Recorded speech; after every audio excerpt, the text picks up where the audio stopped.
The Best Hawaii, presented by Hawaiian Telcom.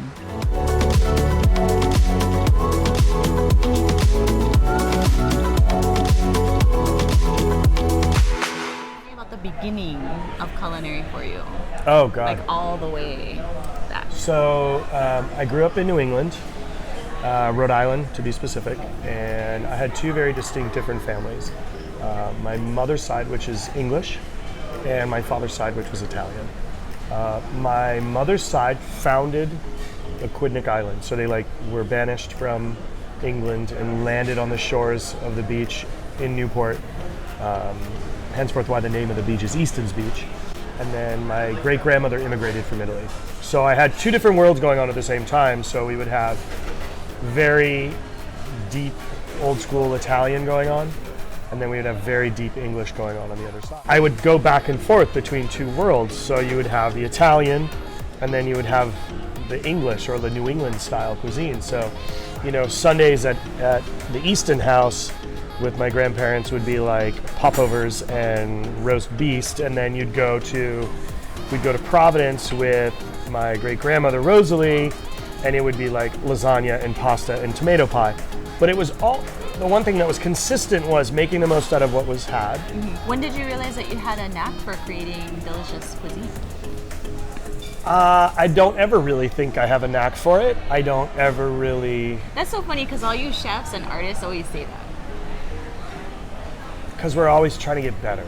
We always never think we're good enough. And I think that's the hardest part. I mean, for me it all started because I was a really bad student. I was a really bad kid. I have ADD, I'm dyslexic,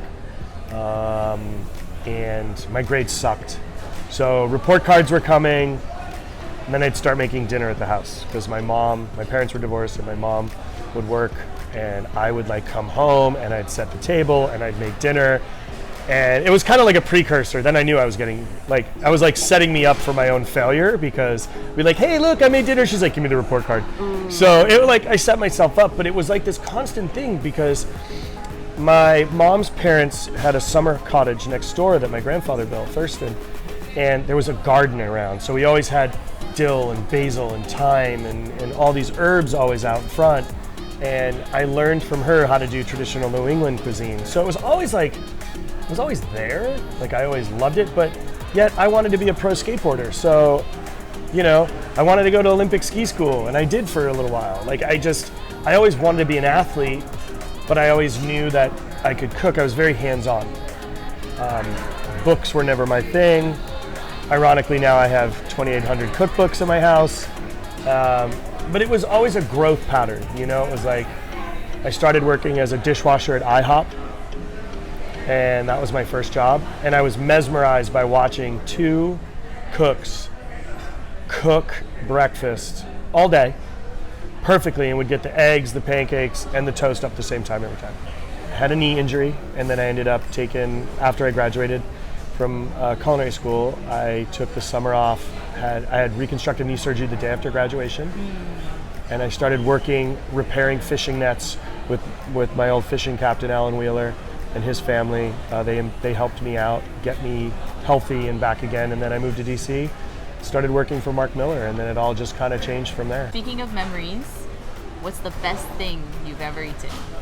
Oh, come on. Yeah, I know. That's not even real. The one thing. That's not even real. You can't even say that. There's something that came into your mind. No. No? No, there's so many things that come to mind. And I think that's what's really, are there things that have that aha moment? Yeah, there are certain things that do that. Having the first time I ever had perfect soba noodles that were made in front of me in Japan, I'll never have that again. So I can't put one above the other. Okay. Does that make sense? Totally. I love Swedish fish. I'm a gummy candy freak, but I like to open the packet and let them sit until they get firm. Oh. I don't like them soft, I like them firm. But that correlates for me with skiing as a little kid. I was going to say your childhood. So you have these things, so none are better than the other. They just all have different highlights. And I think that's what's important. That's like saying to somebody, hey, you got 5 kids, which one you like best? I'm sure somebody will say which one they like best, but it's just for that moment. Yeah. Well, how can people get more information about you and follow you on your magical adventures? So I actually just started a new podcast, which is Oh. really fun. And you can check that out. It's called Losing Your Mind with Chris Cosentino. And you can get to that through iTunes, but it's also on my website, which is chefchriscosentino.com. And on there, it's every other Tuesday. I drop a new one, and it's everything from pro cyclists to skateboarders, artists, musicians, tattoo artists, chefs. It's everything.